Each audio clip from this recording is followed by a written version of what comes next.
नमस्कार।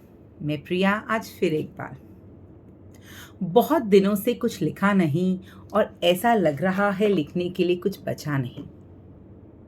जी हाँ, काफ़ी टाइम से समय ना मिलने के कारण कुछ लिख नहीं पाई थी और आज इसी शीर्षक पे कुछ पंक्तियाँ लिखी हैं। आशा करती हूँ आपको पसंद आएंगी। बहुत दिनों से कुछ लिखा नहीं और ऐसा लग रहा है लिखने के लिए कुछ बचा नहीं। कुदरत के नज़ारों पर लिख दिया कई बार, अपने अंदर की खामोशी का भी कर दिया इकरार। फिर भी दिल पूछता है हर दिन ये सवाल कि अब क्यों नहीं आता लिखने का ख्याल। चलो आज शुरू कर दिया कलम उठाकर लिखना। चलो आज कलम उठाकर कर दिया शुरू लिखना। और उलझ गया मन इस उधेड़-बुन में कि क्या है लिखना। ख्याल आया कि मशहूर होने का हुनर हमने सीखा नहीं। कितने दिन बीत गए और हमने कुछ लिखा नहीं। कुछ रोज से महफिलों में तारीफ हमारी हुई नहीं। काफी रोज से महफिलों में तारीफ हमारी हुई नहीं। एक अरसा हुआ कि तालियां हमारे लिए बजी नहीं। अब ये सवाल आता है बार बार कि कुछ लिखूं भी या नहीं, क्योंकि बहुत दिनों से टाल रही थी, बस आज नहीं। पर अब नींदें फना है। जी हाँ, नींदें उड़ गई हैं और दिल चाहता है कोई पागलपन या फितूर लिखना। लोग कलम उठाकर लिख दिया शुरू लिखना। फिर सोचा कि लिखना है, फिर सोचा कि लिखना है वो कि जो हो रहा वो सही नहीं।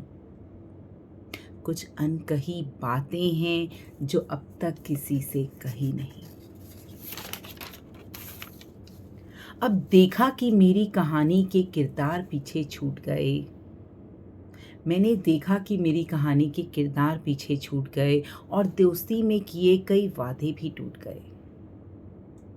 अब खुद को जाहिर करने का हुनर सीख लिया मैंने।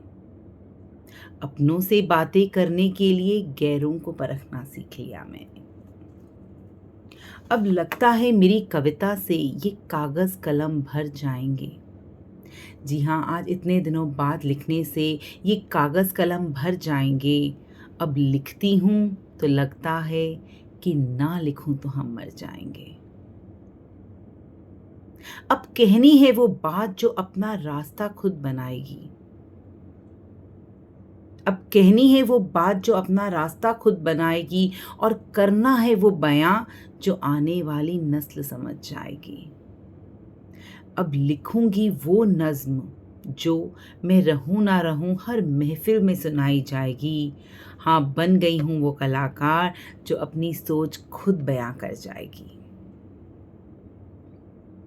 जी हाँ, ये हुनर इज्जत और तहजीब का है। कविता लिखने का ये हुनर इज्जत और तहजीब का है। सुनकर नहीं, मैंने लिख लिख कर ही सीखा है। अब कलम हाथ में पकड़ते ही लगता है स्याही बोल देगी मेरी जुबानी। लिखनी चाहिए थी एक कविता और लिख डाली पूरी कहानी। धन्यवाद।